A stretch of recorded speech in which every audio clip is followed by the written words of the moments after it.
Je viens de finir un bouquin de Gareth Thomas, je sais pas si ça te parle, Oui. ancien joueur du Stade. Ouais.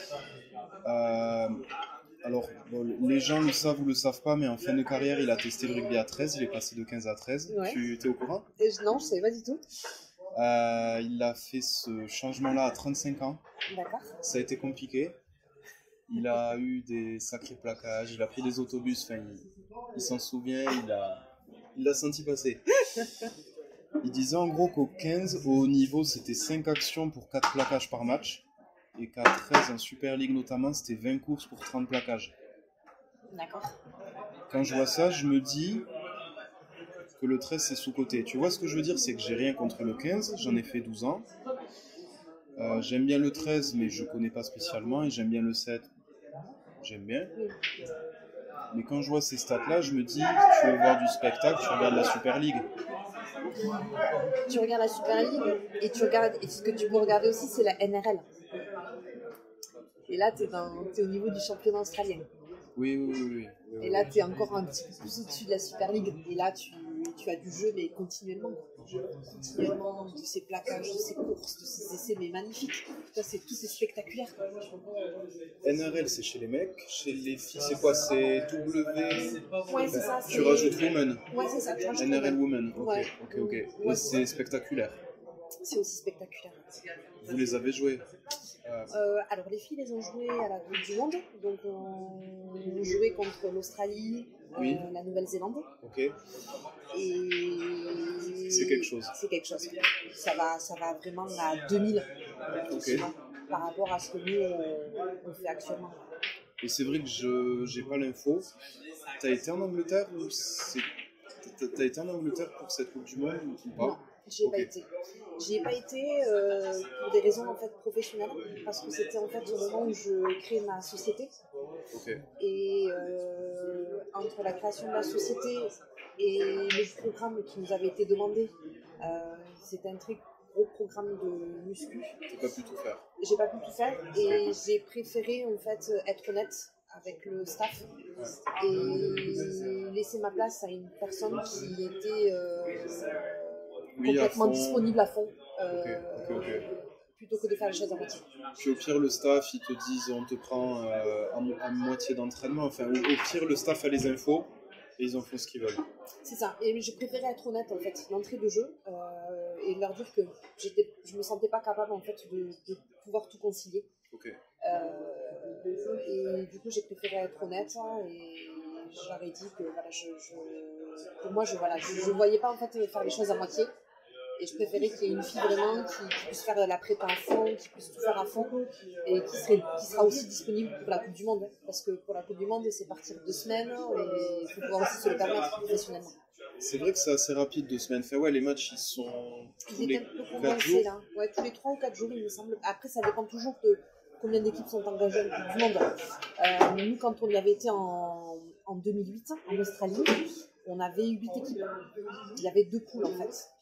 Et on jouait un match tous les 2 jours. Ouais. 80 minutes. 80 minutes. On jouait un match tous les 2 jours. Donc c'est pour ça que après le schéma avait changé pour les précédentes Coupes du Monde, parce que celle de 2013 que ma soeur a joué aussi. Et en fait, il n'y avait pas beaucoup d'équipes. Elles étaient 4. Il y avait la France, l'Angleterre, il y avait l'Australie et la Nouvelle-Zélande. Donc c'est les quatre nations qui avaient été qui ont joué la Coupe du Monde en 2013. Seulement. Les autres nations n'avaient pas fait de déplacement. Après, voilà, c'est le problème aussi financier, hein, c'est pour engager une équipe nationale. Mais après, oui, et là, pour celle qui s'est jouée dernièrement, il y avait un petit peu plus d'équipes, et notamment il y a eu le Brésil. Ah oui. Il y a eu le Brésil, tu as eu aussi, je crois, le Canada, qui a engagé une équipe. Mais par contre, tu vois, tu as des... Nous, on avait eu, je me souviens, en 2008, on avait la Papouasie-Nouvelle-Guinée, tu avais la Russie, et la Russie, c'est qu'on avait... On avait l'Angleterre, on avait Nouvelle-Zélande, Australie, c'est d'autres, on avait les îles Cook. Donc si tu veux, tu avais aussi beaucoup d'équipes en fait qui étaient aussi proches de l'Australie qui ont pu, si tu veux, s'engager. Après, c'est compliqué quand la Coupe du Monde a lieu, peut-être en Angleterre aussi. Pas évident. Pour venir, ouais, ok, elles ont des soucis de budget, ok. Je pense. Alors, on parlait de Gareth Thomas. Je te sors juste une autre citation qui est plutôt flatteuse, je pense. D'accord. Alors, le début de la citation, je te l'enlève. En gros, il dit qu'il a appris à la dure que le rugby à 13 était régi par le jeu. En maîtrisant les règles du rugby à 15, on peut devenir un bon joueur, mais pour exceller à celui à 13, il faut être capable de jouer. Donc moi, j'aime bien en fait quand il explique ça. Quand il explique que le rugby à 13, c'est le jeu, alors qu'à 15, en début de citation, il explique que c'est régi par des règles qu'il n'a jamais prétendu toutes connaître. D'accord. Et c'est vrai que dans le 13, voilà, il y a du jeu, il y a du plaquage, il y a un enchaînement dont on ne se rend pas forcément compte.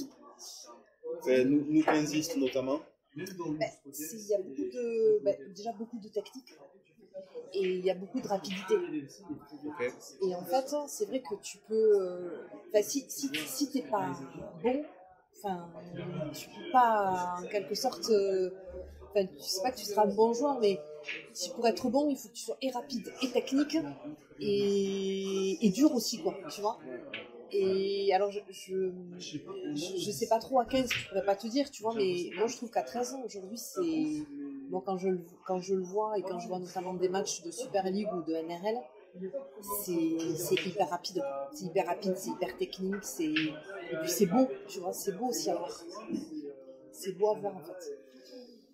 Il y a des joueurs du stade qui regardent ça. En fait, alors, il me semble que Romain Tamac, numéro 10 équipe de France, il apprécie le rugby à 13, il regarde ce genre de match.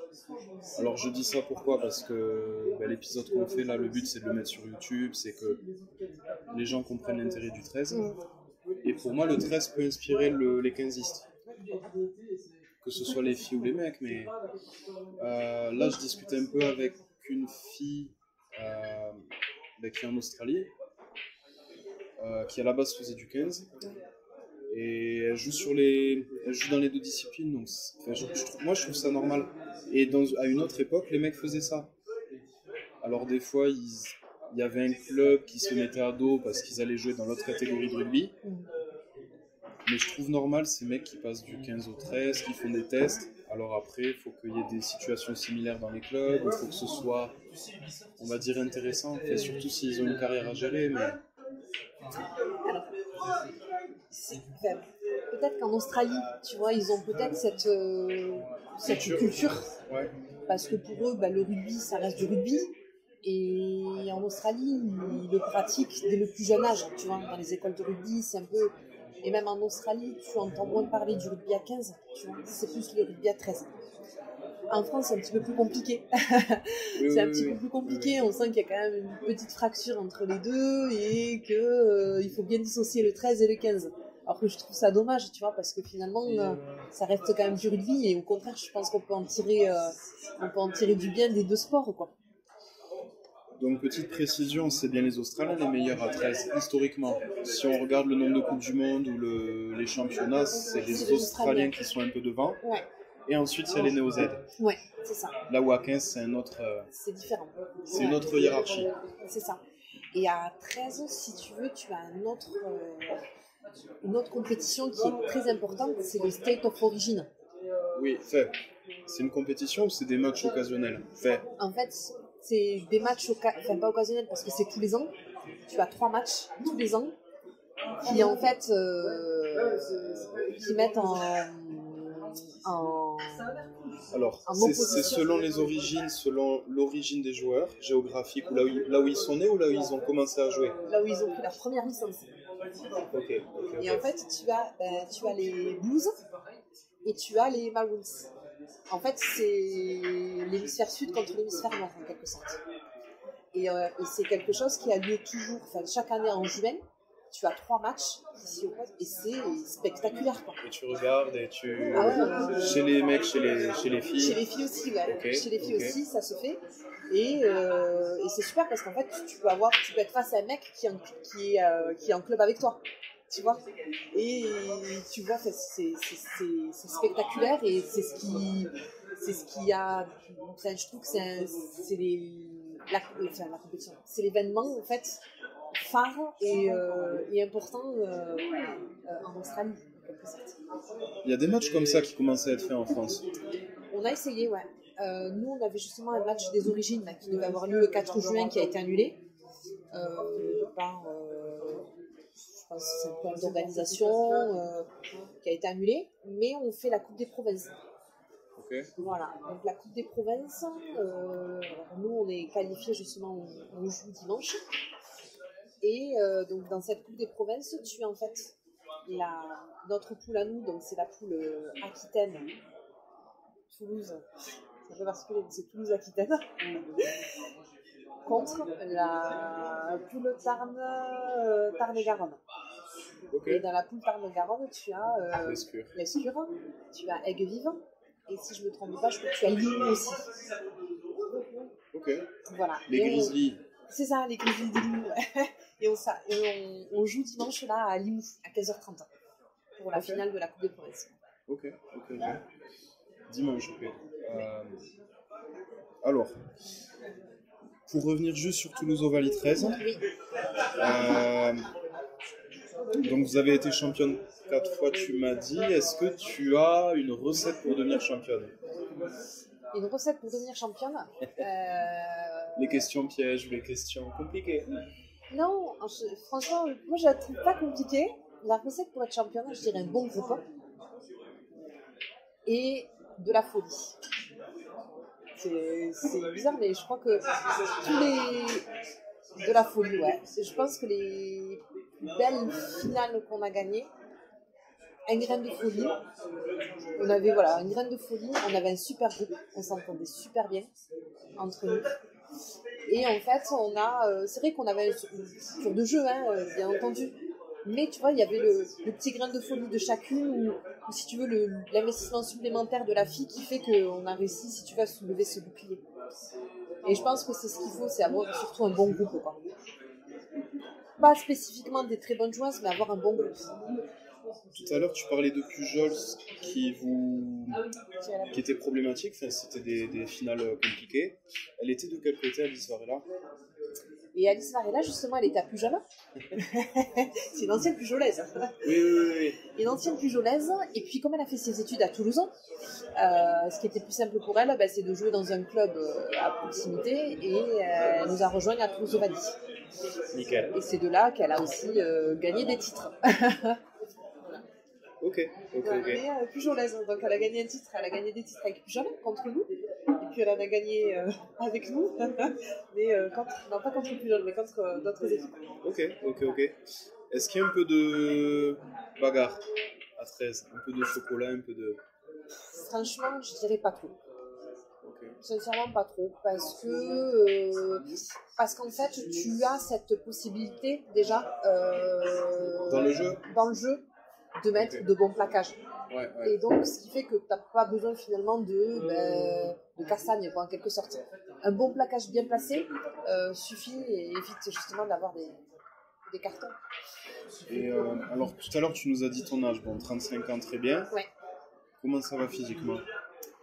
Et physiquement, ça va. Pas de douleur, pas de courbature, pas de... Disons que c'est plus sur la récup. Tu vois, après un match, tu récupères moins vite. Je récupère moins vite qu'il y a quelques années, quoi, en quelque sorte, tu vois. Tu sens que là, tu mets plus une semaine pour récupérer. Ok. Et actuellement, à Toulouse, il y a un changement de génération? C'est ça. C'est pas un changement de génération. Disons que tu as quelques anciennes. Il y a une joueuse, par exemple, qui a 37 ans, qui continue à jouer et qui est hyper athlétique, tu vois, et qui est maman. Tu vois, dans l'équipe, on a des filles qui sont mamans et qui jouent. Oui. Et tu as aussi des jeunes qui ont la moitié de leur 20 âge. ans, presque. ouais, c'est ça, quasi, Okay. 20 ans. Okay. Et on a aussi, c'est un des objectifs, c'est d'avoir une section minime cadette. Okay. Et on a 3 jeunes cadettes qui s'entraînent un peu avec nous aussi aujourd'hui. Mais voilà, c'est vrai que tu as un peu deux générations, quoi, en quelque sorte. Donc peut-être que ces cadettes pourraient aller les chercher, alors je dis pas vous, toi tu as déjà plusieurs casquettes, mais peut-être dans les collèges et les lycées, c'est notamment dans les projets de la Fédé. C'est ça. Le projet de la Fédé, c'est le développement du rugby à 13 et aussi du rugby à 13 féminin. Donc nous, voilà, ce qu'on veut, c'est pouvoir créer justement une équipe minime cadette. Aujourd'hui, on en a 3. Mais c'est vrai qu'aujourd'hui, voilà, on compte sur le recrutement dans les collèges, éventuellement aussi dans les lycées, pour justement avoir cette équipe-là qui pourra par la suite, si tu veux, être... Vous remplacer, voilà, ça sera le vivier en quelque sorte, si tu veux, de l'équipe. Il faut de la formation. C'est ça. Parce que déjà, il y a l'objectif équipe de France, il y a l'objectif de rivaliser avec des grandes nations. Exactement. D'en devenir une. Ça serait un très bel objectif. Et après, ce qui est compliqué, voilà, c'est que, en fait, d'une année à l'autre, tu as l'impression, tu vois, comme tu as des filles qui s'en vont, tu es obligé de recréer un nouveau. T'avances, tu recules. C'est ça. Ok. C'est complètement ça, et c'est ça qui est, je pense, un peu pénible à la longue. C'est que j'ai joué un match international contre l'Angleterre à Biganos. On les a accrochés, je crois que ça s'est joué, le match c'est fini, égalité. Je crois que c'était 14-14 et on prend un essai vraiment de dernière minute, tu vois, qui fait que du coup, elles égalisent. Mais si tu veux, on était vraiment accrocheuses, tu vois. Et en fait, des années plus tard, on joue contre l'Angleterre. Nous, on a un peu reculé, mais l'Angleterre a fait un bond exceptionnel. Tu vois. Donc c'est là où c'est un peu compliqué. Donc là, ce que tu dis, en fait, c'est que sur tous les matchs que tu as fait face à l'Angleterre, ça progresse pas forcément. L'équipe de France progresse pas forcément d'un match à l'autre. C'est un peu compliqué parce que, par exemple, là, pour la Coupe du Monde, tu as eu un gros noyau quand même d'anciennes joueuses, ou du moins de joueuses expérimentées, qui ont fait la Coupe du Monde, et ensuite ont arrêté. Et ce qui fait que là, quand on a joué le dernier match contre l'Angleterre, on est allé jouer à Warrington. 28 avril, ouais. Match, exactement. Ouais. C'est là, en fait, on a eu une équipe de France complètement nouvelle, en quelque sorte, puisqu'on a intégré des nouvelles joueuses. Et qui sont aussi jeunes. Oui. Donc c'est bien parce que ça va te permettre en fait de travailler avec ces joueuses-là pendant un certain laps de temps. Pour la suite, pour la suite, exactement. Donc tu prépares quand même la Coupe du Monde pour 2025. Tu as quand même 2 ans quand même pour la préparer. Donc ce qui est important, et je pense que c'est l'objectif aujourd'hui du staff. Mais voilà, c'est vrai que en fait, j'ai l'impression que tous les 4 ans, tu te dis, est-ce que ton équipe de France, ça ne change pas quoi. Alors que, à la différence de notre équipe de France, l'équipe d'Angleterre, si tu veux, a continué avec les mêmes filles qui sont parties en Coupe du Monde et va poursuivre, si tu veux, sur 2025. Parce qu'elles sont un peu plus jeunes, alors elles sont professionnelles ou elles sont semi-pro en Angleterre. Je crois qu'il y a des filles qui sont semi-pro. Alors, je fais la première dédicace de notre épisode. Oui. Là, c'est une déesse catalane qui a répondu à mes questions. Tu vois, il y a des filles sympas qui m'apprennent des choses, même sur les réseaux sociaux, même sur Instagram. Donc on m'a expliqué que les Anglaises c'est plutôt semi-pro, qu'en Australie il y a des filles, Australie, Nouvelle-Zélande, il y a des filles qui sont pro, voire même bien payées. Ouais, il y en a qui sont quand même bien payées, Ok. Et c'est vrai que ce match-là contre l'Angleterre, j'ai regardé. Oui. En tant que supporter, j'étais pas bien. Et tu étais sur le terrain. Ouais. Titulaire titulaire. T'as fait la Serbie aussi Non. C'était autre chose. C'était un autre match, une autre équipe. Disons que ça aurait été mieux dans l'autre sens, tu vois. Je pense jouer les Anglaises en premier et après jouer la Serbie. Parce que, disons que la Serbie, si tu veux, elles sont un peu... déjà, elles avaient un niveau quand même, tu vois, un peu... c'était une équipe qui se constituait en quelque sorte. Elles ont... Alors, je sais pas trop comment est leur championnat, tu vois, en Serbie. Mais voilà, tu sentais qu'il y avait beaucoup plus de facilité pour aller marquer quand tu vois déjà le score. Tu te dis que c'était quand même un petit peu plus simple. C'est une balade. Ouais, Enfin, oui, c'est une balade. Disons que c'est pas. Enfin, c'est pour ça que je te dis que dans l'autre sens, ça aurait été mieux. C'était que parce que si tu te mets en Serbie, enfin, tu t'affrontes la Serbie, c'est vrai, certes, tu te mets en confiance, mais ça a été tellement trop simple qu'on a un peu déjoué contre l'Angleterre. Tu vois. Je dis pas que c'est parce qu'on a joué contre la Serbie avant, c'est pas ça du tout, tu vois. Mais j'aurais plus préféré qu'on soit, tu vois, dans le dur dès le début. Dès le début, quoi. Dans le dur avant d'affronter la Serbie. Ok. Mais après, c'est bien parce que ça a quand même permis aussi de jouer, de mettre en place le système, tu vois, que les filles puissent jouer aussi ensemble. Donc, ça a quand même posé certaines bases, tu vois. Mais disons que c'était trop simple contre la Serbie. C'est quoi la hiérarchie européenne? Donc les Anglaises sont fortes notamment au niveau Europe. Ouais. Est-ce qu'il y a d'autres équipes contre qui vous bataillez? Non, en fait, c'est ça qui est compliqué, c'est que nous, on fait beaucoup de test match contre l'Angleterre. Parce qu'il manque des pays, parce qu'il manque des équipes, parce que tous les pays n'ont pas une équipe de rugby à 13 féminine. Alors il y a ça, et il y a aussi nous, notre volonté, je pense, jouer les meilleurs. Voilà, d'aller chercher quand même, d'aller jouer les meilleurs, mais pouvoir se confronter face aux meilleurs et d'aller se mesurer ou du moins d'aller vraiment essayer d'aller chercher quand même un peu l'excellence quoi, en quelque sorte, tu vois. Plutôt que de jouer quand même contre des équipes qui ont un niveau un petit peu plus bas. C'est pas comme ça qu'on voit. Mais ces équipes existent. Enfin, il y a une équipe d'Italie féminine, il y a une équipe, je sais pas, Pays de Galles. Alors Écosse. tu as Pays de Galles, puisque j'ai su que l'Angleterre avait joué contre le Pays de Galles. Oui, déjà elles ont déjà joué ou c'est dans... Elles ont déjà joué contre le Pays de Galles. Okay. Et ensuite tu as une équipe, tu as l'équipe de la Serbie et tu as une équipe. C'est pas l'Italie. Contre qui elles avaient joué les filles? Écosse, Géorgie, Irlande. Non. Mais voilà, il y a un peu moins d'équipes à 13 qu'à 15.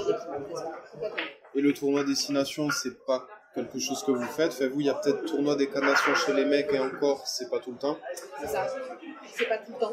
Mais tu as, comment ils appellent ça? Je crois que c'est la Coupe d'Europe, il me semble. Je crois que c'est ça qu'ils jouent. Mais c'est pareil, je suis pas sûre qu'elle ait été jouée dernièrement. Je crois qu'elle n'a pas été jouée. Mais il y avait ce triangulaire-là, en fait. Hein. Tu avais, je crois, Pays de Galles, Angleterre, France. Et. Chez les mecs? Chez les mecs. Okay. Mais chez les filles, non. Parce que bon, plus de matchs peuvent peut-être permettre de la progression. Exactement. Des matchs internationaux, tu peux beaucoup plus facilement progresser. Quand tu joues un match international tous les ans, c'est pas facile. Ok. Alors, je te pose mes dernières questions Toulouse Ovalie. Oui. Attends, tu m'as pas la dédicace. La dédicace? C'était quoi? Je peux dire merci à Ophélie Colette. D'accord. Des DS catalanes. Ouais. C'est une des filles qui m'a aidé comment dire, j'avais juste quelques questions pour comprendre et les anglaises et ceci et cela, comment elles sont payées, comment ça se passe, comment éventuellement les françaises elles peuvent progresser. Enfin, il y a des jours comme ça où j'ai des questions ouais. Et voilà, elle a répondu aux questions. Parce qu'après moi ça me prépare les interviews où je comprends un peu mieux. Ouais. Je comprends un peu mieux, donc c'est cool. C'est cool. Et chez les DS, j'avais pu écrire un article sur Christina pour le Rugby Mystère. Ouais. J'avais pu écrire sur Alice Varela, que j'avais interviewé aussi avec la FFR 13 après une défaite contre l'Angleterre. Ouais. Les Anglaises, vous les avez pas encore battues? Non. Ça n'est pas encore arrivé, c'est un objectif. C'est un objectif, bien entendu. Du moins de nous coller au score. On l'a fait un an, je te dis, il y a une année où on a réussi à le faire. On a fait un match nul, enfin on a fait égalité. Mais c'est le seul match, si tu veux, où on a été très accrocheuse. Et après, il y a eu un match, il y a le match que les filles ont joué juste avant la Coupe du Monde. Et elles ont perdu, je crois, 38-12, il me semble. Donc, si tu veux, on voit qu'on resserre un petit peu plus au sport. Mais le problème, c'est que tu changes souvent de. Tu as l'impression de recréer à chaque fois un nouveau groupe, quoi. Et ce qui est compliqué, c'est de ne pas pouvoir travailler avec les mêmes, au moins pendant 4 ans, quoi. Alors, ok, ça se joue en partie sur le terrain. Enfin, forcément, tu vas te motiver pour le match, tu vas te dire tes parties prenantes et si tu fais un bon match, tu as des chances de gagner, etc. Mais ça se joue aussi sur... elles sont semi-pro, elles peuvent s'entraîner. Enfin, c'est là que je suis frustré pour vous. C'est là que je sais que il y a une logique d'entraînement, il y a une logique de préparation. Bien sûr. Il y a une logique de moyens aussi qui sont mis en place. Il y a une logique de moyens qui est mise en place. Là, on nous demande en fait d'être des pros, mais il faut que ce soit toi. En fait, c'est à toi de faire tous les efforts, en quelque sorte, toi la joueuse, de faire tous les efforts pour pouvoir en fait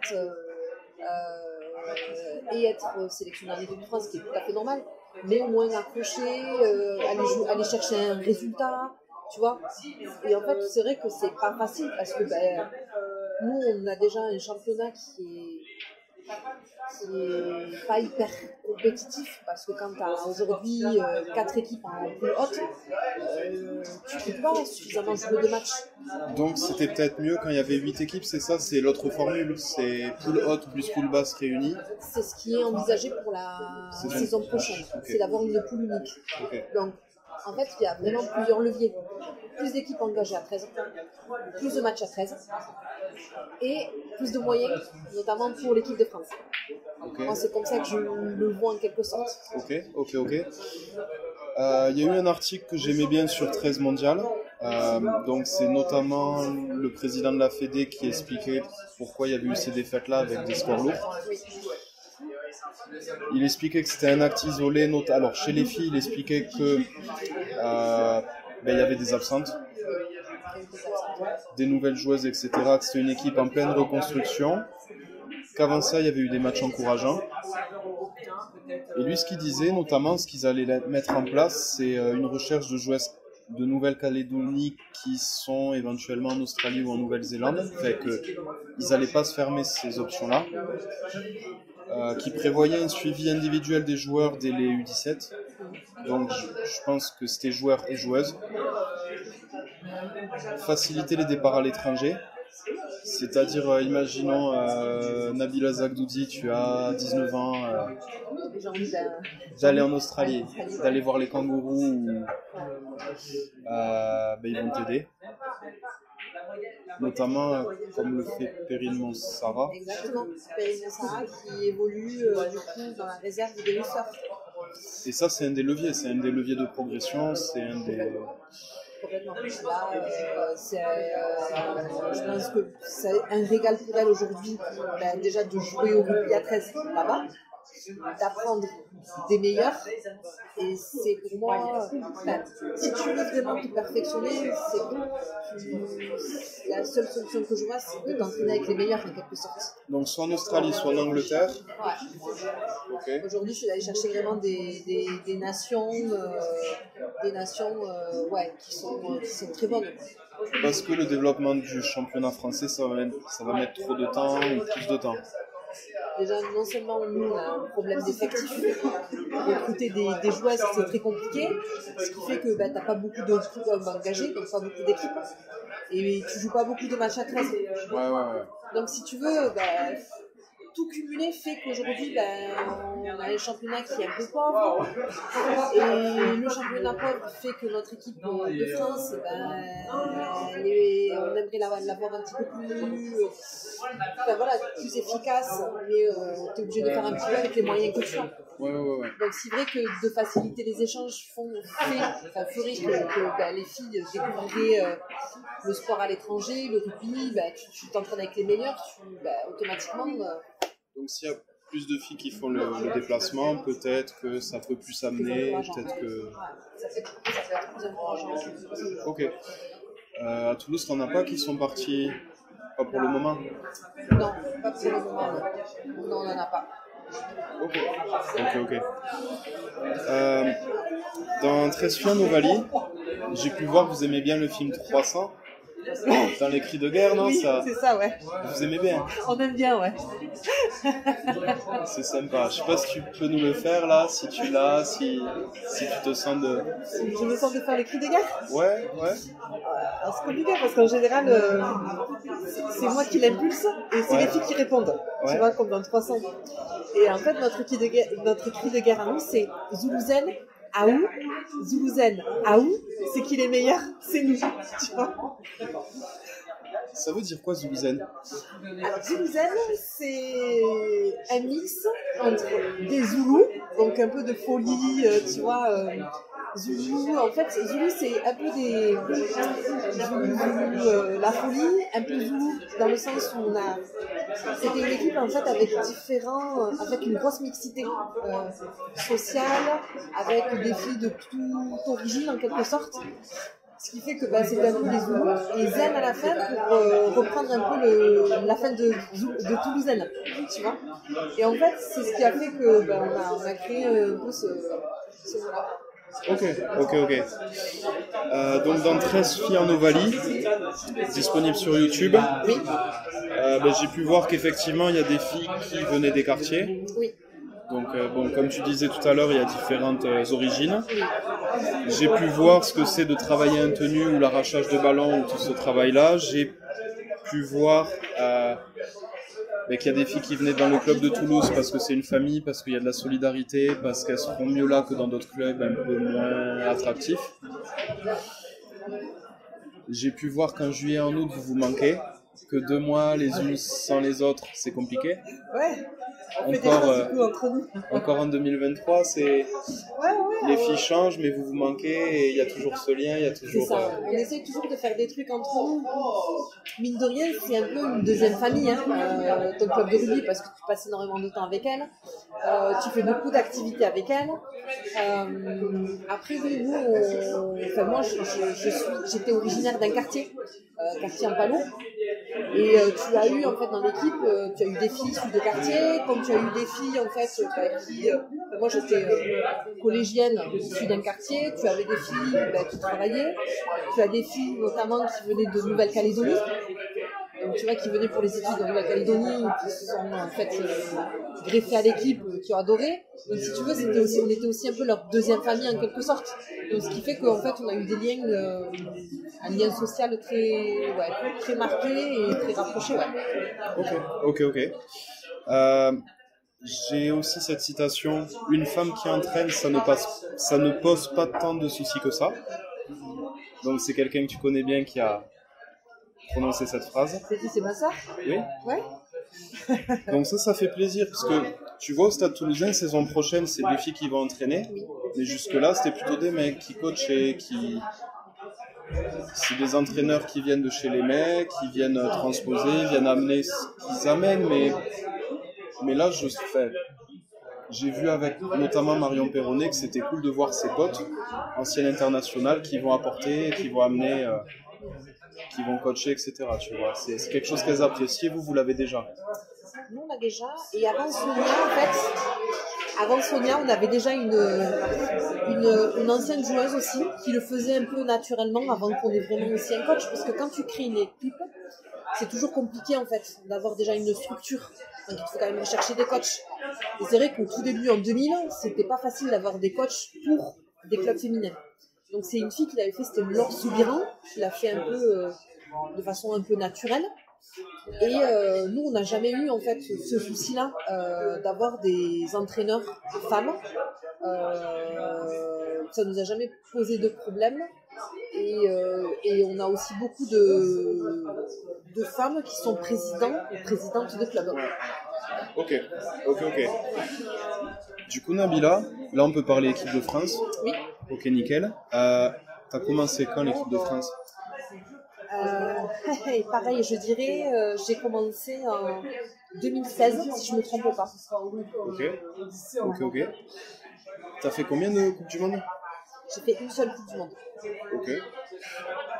Tu peux nous raconter un peu, c'était quel pays? L'Australie, c'était en 2008. Ok. Après, il y avait la Coupe du Monde de 2013, mais que j'ai pas fait parce que je m'étais blessée, je me suis fait le rupture du ligament croisé. un peu avant, donc du coup j'ai pas pu y participer. Mais l'Australie, c'est une Coupe du Monde, déjà c'est énorme, et de la jouer en Australie, c'est encore plus énorme, quoi. Ça donne quoi un souvenir de vie de groupe, des sorties que vous avez pu faire, des petits déplacements, enfin, qu'est-ce que vous avez vécu là-bas, quelle ville vous avez visité Alors, en fait, si tu veux, moi j'ai plusieurs images en tête. C'est déjà les matchs, parce que c'était la première année en fait où l'équipe de France avait été engagée en Coupe du Monde, excuse-moi. Donc si tu veux, personne ne nous connaissait, personne ne connaissait notre niveau. Et c'est vrai que la première chose, quand on est arrivé justement et qu'on s'est présenté aux nations étrangères en quelque sorte, c'est que les gens étaient un peu surpris parce que on était assez féminines, parce que on était très jolies par rapport à d'autres nations, tu vois. Donc en fait, c'est vrai que les gens ne nous connaissaient pas et quand on nous a vu rentrer, ils étaient un peu surpris, quoi, parce qu'ils se sont dit, mais c'est bizarre en fait d'avoir une équipe de France très féminine, tu vois. Donc ça, c'était un souvenir qui m'avait marqué. Après les matchs aussi qui ont été le premier match qu'on a joué, c'était contre l'Australie. Donc pareil, on ne connaissait pas non plus le niveau de l'Australie ou de la Nouvelle-Zélande. Ça a été un très grand match. Et je me souviens de filles, parce que non seulement ils avaient l'image de nous, de filles assez fines, féminines, mais lors du match, elles se sont rendues compte en fait qu'elles étaient face quand même à des filles qui lâchaient rien, tu vois. Donc ça, c'était des souvenirs qui m'ont quand même marqué, parce qu'il y avait une fille, notamment une Australienne qui s'appelle Stéphanie Hancock, en fait, qui est une très bonne joueuse, et qui est hyper carrée en fait. Dans la vie de tous les jours, je crois elle travaille dans la police. Donc elle a quand même un gabarit, elle est assez carrée. Elle s'est retrouvée face à une joueuse qui s'appelait Jessica Verret, et qui était hyper fine, qui est une ancienne de Pujol en fait. Hyper fine. Mais tu vois, face à face sur le plaquage, tu vois, Jessica Verret, elle a hyper bien agrippé, elle a réussi à la mettre au sol et tout. Et c'est là où tu te dis, tu vois, on arrive, on n'a peut-être pas en fait le gabarit qu'il faut, ou du moins le même gabarit qu'elle, mais on s'est quand même plaqué, tu vois. Puis des fois, il y a la force. Enfin, des fois, il y a au niveau de la musculature, il y a la force. Même s'il n'y a pas le volume, il y a la force dans le corps. Il y a le gainage, il y a... Bref. Ouais. Non, mais t'as entièrement raison. Et je te dis que face à elle, elle s'est pas laissée démonter, Jessica. Elle a plaqué. On avait fait un gros match ce jour-là. Et c'est là qu'on s'est rendu compte qu'il y avait quand même une différence de niveau. Elle, ça allait très très vite. Tout était en place, la structure, ça parlait énormément et tout. Quand toi, t'en es encore un peu à l'action d'avant, quand elles ont déjà fini et qu'elles enchaînent la deuxième action, tu vois. Tout est en place. Et c'est là où tu te rends compte que tu as quand même une différence de niveau. Oui. Mais après, de super souvenirs, on a été justement à Brisbane, on a été voir justement un match aussi. C'était justement la finale de la Coupe du Monde qu'on a eu l'occasion d'aller voir à Brisbane, au Suncorp Stadium. On a fait pas mal de choses en 2008 et on a eu quand même de super souvenirs parce qu'on avait vraiment un très bon groupe déjà. Essentiellement composé en fait des 3 précédents clubs qui étaient Toulouse Ovalie, le 13 Provençal et Pujol. Et puis comme on avait l'habitude en fait déjà de jouer contre, si tu veux, quand on s'est retrouvé en équipe de France, voilà, vous vous connaissiez. Voilà, c'est ça, on se connaissait. Ok. Donc pour rivaliser, tout à l'heure on donnait des pistes. Oui. Il y en a une autre que j'ai notée. Les DS catalanes, elles sont allées faire du 9 en Angleterre. Elles ont été demi-finalistes. Ouais, c'est ça, je pense. Demi-finalistes. Ça a l'air intéressant. Alors, c'est quoi les différences entre 9 et 13? C'est t'enlèves certains postes. Le jeu, il est un peu plus aéré. Le jeu est beaucoup plus aéré. Du coup, tu as moins de joueuses sur le terrain. Tu as 9 joueuses sur le terrain. Donc, ça joue beaucoup plus vite. Ça se joue sur la rapidité. Il y a beaucoup de 1 contre 1 qui se font. Et après, moi je trouve que c'est super ce qu'elles ont réussi à faire en fait, d'aller un peu se confronter aux équipes anglaises. Et ce qui est aussi bien aussi, c'est qu'à 9, tu as la possibilité quand même Tu vas trouver. Cela, je peux pas t'aider. Non, mais si tu veux, de pouvoir rivaliser avec ces filles-là. Pourquoi tu peux rivaliser? Parce qu'il y a moins de joueuses ou parce qu'il y a moins... Parce qu'à 9, t'as moins de joueuses et c'est surtout que t'as moins de postes spécifiques. Alors qu'à 13, tu vas quand même, tu vois, une charnière. Si t'as pas ta charnière, t'es à 9. Si tu veux, à 9, peu importe finalement ton niveau, ou peu importe si t'as les filles, à 9, c'est beaucoup plus de 1 contre 1, ça va se jouer sur la rapidité. Si tu te loupes un tenue, si tu te loupes un plaquage, tu vas... Il y a essai derrière, il y a essai derrière, quasi, ouais, c'est ça. Ouais, on dirait du 7, on dirait... C'est pour ça, ça se joue beaucoup plus sur la rapidité. À 13, c'est différent. À 13, déjà 13 filles sur un terrain, tu sens que les plaquages, c'est plus des plaquages à 2, plus des plaquages à 3, c'est plus travaillé, c'est plus maîtrisé. Là, à 9, ça peut vite se jouer, par exemple, sur un 2 contre 1. Où la fille qui est mal replacée en défense, qui a la bourre, ça crée un trou, tu peux vite t'engouffrer dedans. Quoi. Donc là, tu parlais de plaquage. J'en profite pour dire qu'à 13, j'aime bien les plaquages à 13. Et j'ai l'impression que le rugby à 15, il se cherche en ce moment. Notamment, alors, chez les mecs, ils savent plus comment on doit plaquer, ils veulent plus qu'on plaque à 2. Alors, en même temps, il y a le rugby amateur, le rugby pro, et des fois, les règles sont pas les mêmes. Mais là, tout à l'heure, je crois Sylvain, qui est chez Champion Podcast, pareil, il me dit, il allait voir un match de cadet, etc., et l'arbitre, il va mettre des cartons jaunes incompréhensibles. Enfin, vous savez ce que vous avez le droit de faire au niveau des plaquages, c'est spectaculaire et ça rentre dedans. Et c'est ça aussi que j'aime bien. C'est ça aussi que j'aime bien chez vous, c'est vous... Alors j'espère qu'il n'y a pas de problème de commotion, ça je sais pas. C'est le risque. C'est le risque. Je ne peux pas te dire qu'il n'y en a pas, il y en a. Mais après, tu as toujours des protocoles commotion. Ouais. Et on est de plus en plus aujourd'hui informés, tu vois, dans les clubs. Et en fait, on parle beaucoup de ça au niveau des clubs. Okay. Il y a eu beaucoup de sensibilisation qui a été faite et qui fait qu'aujourd'hui, une personne qui a pris un shoot, qui a une perte de connaissance ou quoi que ce soit, fait que de suite, il y a un protocole de promotion qui se met en place et derrière, on y fait hyper attention, tu vois. Et ça touche un peu plus les mecs, j'imagine. Pas forcément. Pas forcément, je te dirais pas forcément. Pas forcément. Je sais que nous, ça nous est arrivé en club, là. Cette année, ça nous est arrivé. Une joueuse Une joueuse, sur un mauvais plaquage,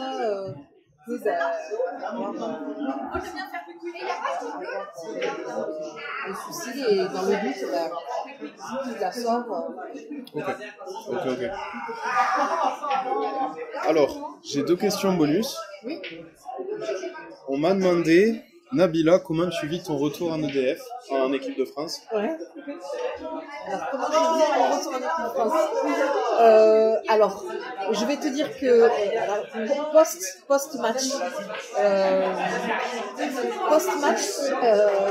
alors super contente d'avoir été sélectionnée, mais j'étais un peu sur la retenue, dans le sens où je suis une ancienne internationale qui intègre une équipe qui est en quelque sorte qui a déjà fait des matchs ensemble, tu vois, qui sort quand même d'une Coupe du Monde, donc tu as quand même un noyau. Moi, je me sentais un peu comme une nouvelle dans une équipe que j'avais déjà connue en quelque sorte. Parce que tu as loupé la Coupe du Monde. Parce que tu n'étais pas en Angleterre, ouais. C'est ça? Je pense que c'est parce que j'ai loupé la Coupe du Monde et parce que... oui, c'est parce que j'ai loupé la Coupe du Monde. Elles viennent de faire un gros événement, t'as pas pu y aller. Ouais, et puis j'ai pas pu vivre tous ces moments-là, j'ai pas pu travailler avec tout le groupe, avec tout le staff. Et ce qui fait que du coup, je me sens un petit peu nouvelle dans cette équipe-là. Okay.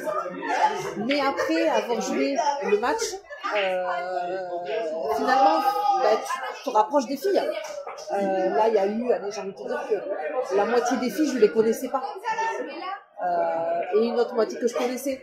Et en fin de compte, après le match contre l'Angleterre, je me sentais plutôt contente d'avoir intégré le groupe.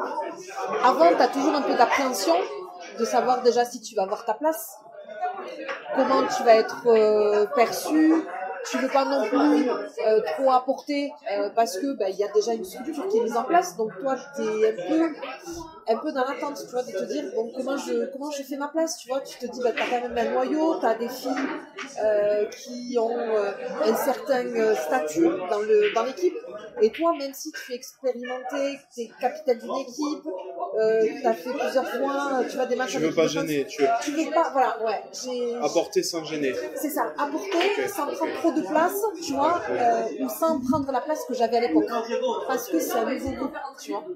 Et t'avais quelle place à l'époque? T'étais un peu plus cadre? J'étais un petit peu plus cadre, j'étais pliée. J'étais pliée aussi, comme ce que j'ai été aussi en équipe de France là, mais comme j'étais un petit peu plus cadre, et puis je connaissais déjà un peu le groupe, donc c'est pas pareil, tu vois. Là t'arrives, c'est différent. Et est-ce que le choc des générations était trop important? J'ai pas de cacher la vérité. Oui, ça l'a été. Je dirais que c'était quand même, t'avais quelques filles en équipe de France qui ont quand même 18-20 ans. Et toi qui en as 35, tu te dis que tu pourrais être leur maman. Et après, ouais, c'est différent, quoi. Quand toi tu penses à... Quand, tu vois, tu fais le bilan de ta journée, tu te prépares déjà ta journée du lendemain, voilà. Elles sont pas dans cette même mouvance, cette dynamique. Et puis, des fois, moi, je me sentais un peu, je veux pas te dire has-been, mais j'étais un peu, ouais, tu vois, sur la manière de parler, sur leur connaissance de l'actualité, des choses comme ça. Tu te sens un peu pas dans le move, quoi. Donc ça, c'est question, c'est une Gaëlle. T'as reconnu. Donc voilà, elle en est aussi à... C'était son dernier match, la finale. Et elle a pu faire sa dernière Coupe du Monde, c'est ça, dernière Coupe du Monde. Et elle a fait aussi le match Angleterre et Serbie. Non, elle en a fait aucun des deux. Ah oui, non, ok, elle a été dans les 5 filles qui ont arrêté. Okay. Elle a pris sa retraite internationale, du coup, mais elle a continué en club. Oui. Sur la saison. Ok.